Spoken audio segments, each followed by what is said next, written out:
सनतपुर नाम के एक छोटे से गांव में एक युगल, पद्मिनी और शिवा रहते थे। उनका एक बेटा था जिसका नाम था राजू। राजू हर दिन पड़ोस के गांव में पढ़ाई के लिए जाता था। इस तरह वे एक खुशहाल जिंदगी गुजार रहे थे। लेकिन अचानक उस गांव के साथ साथ अन्य पड़ोसी गांवों में एक साल भीषण सूखा पड़ा। सारे तालाब और नाले सूख गए। फसलों को उगाने के लिए पानी नहीं था। इस वजह से किसी ने भी अपनी भूमि पर खेती नहीं की। सूखा पड़ने के कारण उन गांव वालों को बहुत नुकसान हो रहा था। पेट भरने के लिए खाना भी कम पड़ रहा था। एक दिन राजू उन्हीं रोटियों को लेकर पड़ोस के गांव जा रहा था।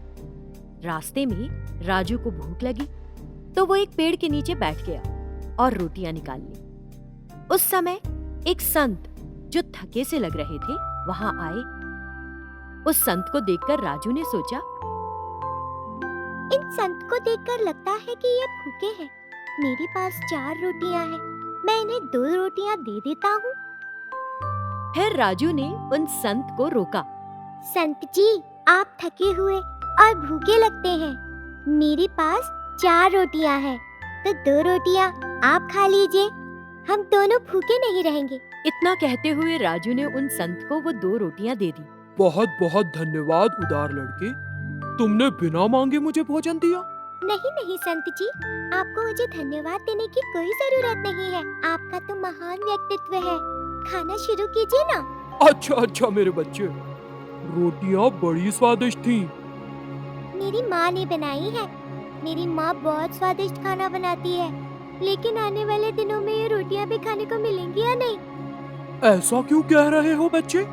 तब राजू ने उस संत से सूखे की वजह से होने वाली परेशानी बताई। उसकी बात सुनने के बाद संत ने उसे उपहार के रूप में एक छाता दिया। राजू ने वो छाता लिया। मैंने आपको बताया कि हमारे गांव में इस साल बारिश नहीं हुई, फिर आपने मुझे उपहार के रूप में छाता क्यों दिया?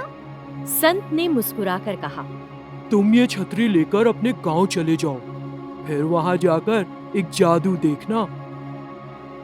राजू को जब वो छतरी मिली तो वो आगे जाने की बजाय वापस अपने गांव चला गया।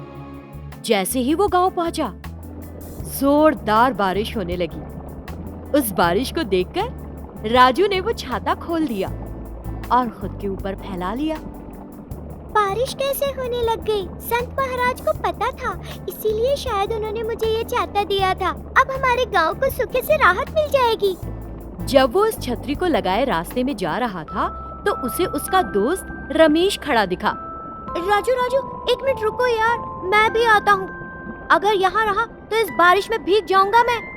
हाँ आ जाओ, हम दोनों के लिए छतरी काफी होगी। रमेश भी छतरी के नीचे आ गया। Thank you Raju. हाँ, तुम नहीं आते तो आज तो मैं भीग ही जाता। लेकिन ये तो बताओ कि तुमको कैसे पता चला कि आज बारिश होगी? छाता लेकर घर से निकले थे तुम? फिर राजू ने रमेश को सब कुछ बता दिया। ये सुनकर रमेश को आश्चर्य हुआ। राजू और रमेश दोनों बातें करते करते आगे बढ़ गए। तभी उन्हें एक महिला दिखी जो बारिश में भीग रही थी। तुरंत राजू ने उस महिला को बुलाया। मासी, इस छतरी के नीचे आ जाओ ना, जल्दी से आ जाओ, बारिश बहुत तेज है। लेकिन वो छाता बहुत छोटा है, मैं भी आई तो हम तीनों भीग जाएंगे। कोई बात नहीं, थोड़े थोड़े बच भी तो जाएंगे। तब वो महिला उस छतरी के नीचे आ गई। तुरंत उस छतरी का आकार बढ़ गया, जिसे देखकर तीनों हैरान रह गए। जब वे उस छतरी के जादू के बारे में बात कर रहे थे तो कुछ और लोग उस छतरी के नीचे आ गए। छाता और बड़ा और चौड़ा हो गया और वो सब के सब अपने घरों तक सुरक्षित पहुंच गए। राजू ने अपने घर जाकर अपने पिता शिवा से सारी बात बताई। उसने जो बताया उसे सुनकर शिवा को आश्चर्य हुआ। मेरे बेटे, तुम्हारी बात सुनने के बाद मेरे दिमाग में एक बात आ रही है। बात? वो क्या पिताजी? देखो राजू, हमें तो नहीं पता कि बारिश कब तक होगी। अच्छा होगा अगर सभी ग्रामीणों को इस छतरी के नीचे आ जाने के लिए कहें। अगर हर कोई इस छतरी के नीचे आ जाता है तो ये छाता बहुत बड़ा हो जाएगा। फिर उस छतरी पर गिरने वाला सारा बारिश का पानी तालाबों और नालों में बह जाएगा। सारे तालाब और नाले पानी से लबालब हो जाएंगे। इससे हम न केवल अपने गांव में बल्कि पड़ोसी गांव में भी सूखे को मिटा सकते हैं। फिर वे भी हमारी तरह से ही अपनी जमीन पर खेती कर पाएंगे। बहुत अच्छी बात कही पिताजी। मैं सभी ग्रामीणों को तुरंत बुलाता हूँ। राजू अपने पिता के साथ सड़क पर खड़ा हो गया और सभी ग्रामीणों को उस जादुई छतरी के नीचे आकर खड़े होने के लिए कहा। तुरंत हर कोई वहां आया और उस छतरी के नीचे खड़ा हो गया। इसके साथ छाता बड़ा हो गया और उन सभी ग्रामीणों को ढक लिया। जैसे कि उन्होंने सोचा था, उस छतरी पर गिरने वाला बारिश का पानी तालाबों और नालों में बह गया। उन तालाबों और नालों को भरने के बाद भी बारिश होती रही तो पानी पड़ोसी गांवों तक भी पहुंच गया। फिर बारिश होना बंद हो गई। उसके साथ सनतपुर में और साथ ही पड़ोसी गांवों के ग्रामीणों ने सूखे से राहत पाई और अपनी जमीनों पर खेती करना शुरू कर दिया। चंद्रिका की असलियत पता पड़ने पर ग्रामीणों ने उसे वहां से भगा दिया। शेखर ने उन ग्रामीणों को फटकारा और चंद्रिका की तलाश में निकल गया। तलाशते हुए वो एक जंगल में घुस गया। चंद्रिका, तुम कहाँ हो? ये मैं हूँ, शेखर। मैं तुमसे मिलने आया हूँ, एक बार मेरे सामने आओ। इस तरह वो चंद्रिका को पुकार रहा था, लेकिन उसे जंगल में कोई नहीं मिला। कई घंटे इसी तरह घूमते रहने के बाद उसने चंद्रिका को एक स्थान पर बैठकर रोते देखा। उसे देखकर शेखर को बहुत खुशी हुई और वो उसके पास जाने लगा। उससे पहले कुछ शैतान चंद्रिका के पास पहुंच गए और कुछ कहने लगे। चंद्रिका, तुम यहाँ क्यों बैठी हो? रो क्यों रही हो? इतने साल कहाँ रही? वापस क्यों आई हो? चंद्रिका ने दुखी मन से सब कुछ बता दिया। मूर्ख, मैंने तो तुमको पहले ही आगाह किया था कि मनुष्य विश्वास के लायक नहीं होते, वे बस हमारा इस्तेमाल करते हैं। ये सच है, लेकिन सब लोग ऐसे नहीं होते। मेरे पति को इस बारे में पता नहीं है, इसीलिए मेरे साथ ऐसा हुआ। क्या नाप शनाप बक रही हो? तुम्हारा पति? लगता है तुमने अपने बारे में कुछ ज्यादा ही सोच लिया। तुम एक शैतान हो और वो एक इंसान है। दुश्मनी के अलावा हमारा और उनका कोई रिश्ता नहीं होता। फिर दूसरी शैतान, जो चंद्रिका की बहन थी, उसने कहा, देखो चंद्रिका, हम शैतान हैं और वो मनुष्य। यदि तुम दोनों के बीच पति पत्नी का संबंध है तो ये भगवान की रचना के विरुद्ध है। खैर, जो होना था सो हो गया। आप लोग गलत कह रहे हैं। प्यार न केवल लोगों के बीच मौजूद है, लेकिन हर किसी को प्यार करने का अधिकार है। प्रेम किसी से भी हो सकता है। शैतानों के सरदार को गुस्सा आ गया। क्या तुम्हें मेरी बात समझ नहीं आती? मुझे मत मारो, मुझे मत मारो। ये देखकर शेखर फौरन चंद्रिका और शैतानों के पास पहुंच गया। नहीं नहीं, उसे मत मारो। यदि दंड देना है तो मुझे दो। सब कुछ मेरी वजह से हुआ था। जानने के बाद भी मैं अमावस्या वाली बात भूल गया और उसे अकेला छोड़कर बाहर चला गया। सजा मुझे दो। सही कहा, सब कुछ तुम्हारी वजह से हुआ। अगर मैं तुम्हें मार दूंगा तो सारी परेशानी समाप्त। अगर मेरे पति के साथ कुछ किया तो मुझे नहीं पता कि मैं आपके साथ क्या करूंगी। ओह, तुम उसके लिए भी तैयार हो? तो दोनों सजा पाओगे। देखिए, कृपया हमें छोड़ दीजिए। हम दोनों कहीं और जाकर रह लेंगे। कैसे एक मनुष्य एक शैतान के लिए इतना अनुरोध कर रहा है? तुम्हारे चरित्र को देखकर मैं हैरान हूं। तुमने साबित कर दिया कि सभी मनुष्य स्वार्थी नहीं होते। तुम्हारा चंद्रिका के प्रति प्रेम शुद्ध है। तुम्हारे प्यार को बर्बाद करना ठीक नहीं होगा। तुम दोनों खुश रहो। इस बीच ग्रामीण भी शेखर और चंद्रिका की तलाश में जंगल में आ गए।